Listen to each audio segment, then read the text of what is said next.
Hey, what's up people, Afroprini here, bringing you an Octopath Traveler 2 full review. With this new installment, developers were really cooking with this one. Okay, now we're talking. From the stories, locations, and class changes. Starting off with the stories. Oh my gosh. The stories are goated. Every single last one of them. Goated. And Are you praying, Hikari? Don't waste your breath, if you're going to pray.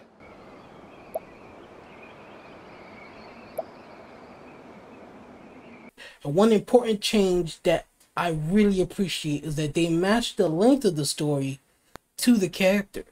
No longer compared to like Ophelia or Oberic in the last installment where they were just filler chapters for no reason. Now there's appropriate chapters for each character. One character can have 3 chapters, one character have 4 chapters, some character can even have as much as 6 chapters. And now with the addition of side stories. Side stories is a much appreciated addition to the game. It allows for more character depth, not only for the characters, but also the relationship between them, because these side stories are for duos, and they define the relationship between these characters. Some can be shipping bait, some can be parental figures, and some can just be partners in crime, which is way better than the Banter series.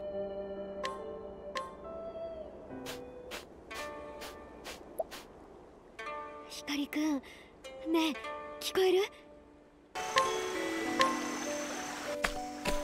何事もバランスが大事よ。キャスティはお袋みたいだな。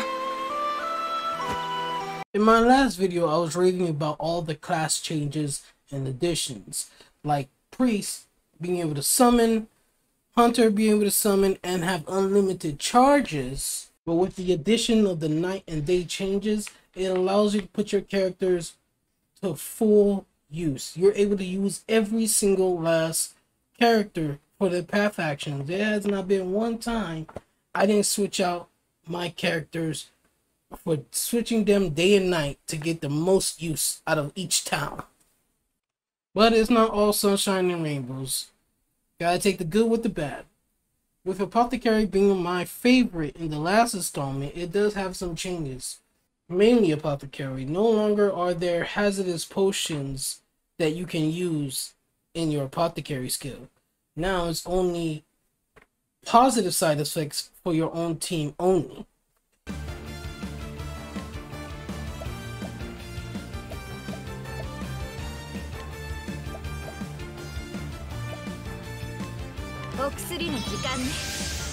Which is good and bad depending on your playstyle.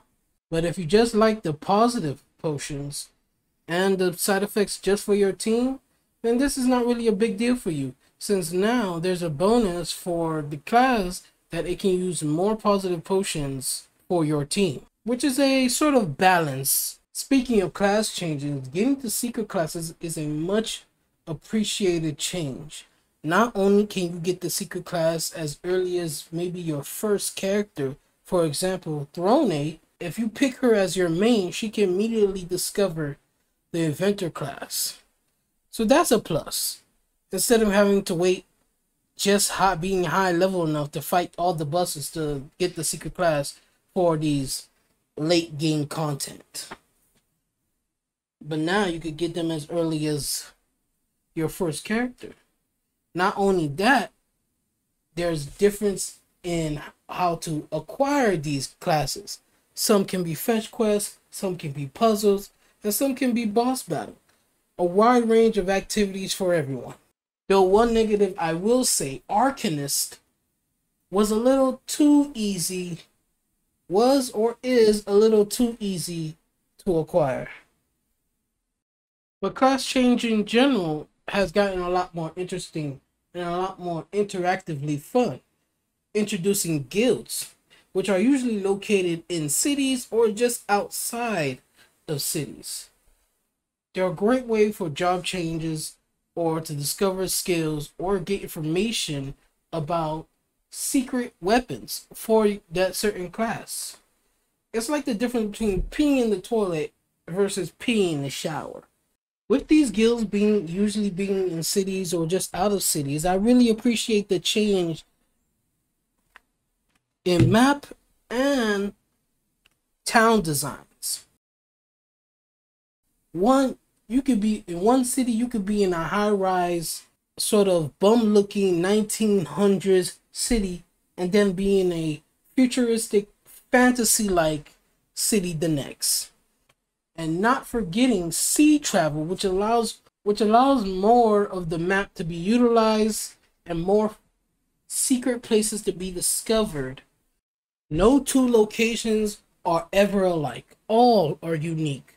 Like the high-rise city, New Delta, to the futuristic, fantasy-like city, Tiburon. None are a copy, which I think can be the most highlight of this game.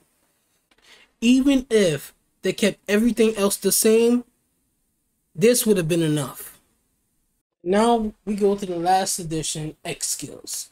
But the downside is some are only unlocked after completing the character story, and some are only unlocked after fulfilling a few objectives or conditions to unlock that skill. All in all, this has been an amazing game. Or amazing installment, Octopath Traveler 2. Blows Octopath Traveler 1 way out the water. Can't even compare. But if there's one thing I have to complain about, are the path actions being used in the middle of a cutscene or story. Like they're fully utilizing the new path actions to the most they can get out of it.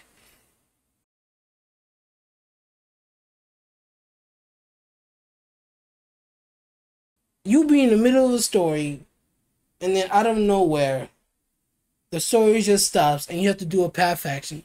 It would be fine if it's path action, like talking to each NPC or investigating, but some are mugging, which leads to a battle, and I'm like, why not just go into the battle? Why waste the time? Well, that's it. That's all. Peace out. Peace late.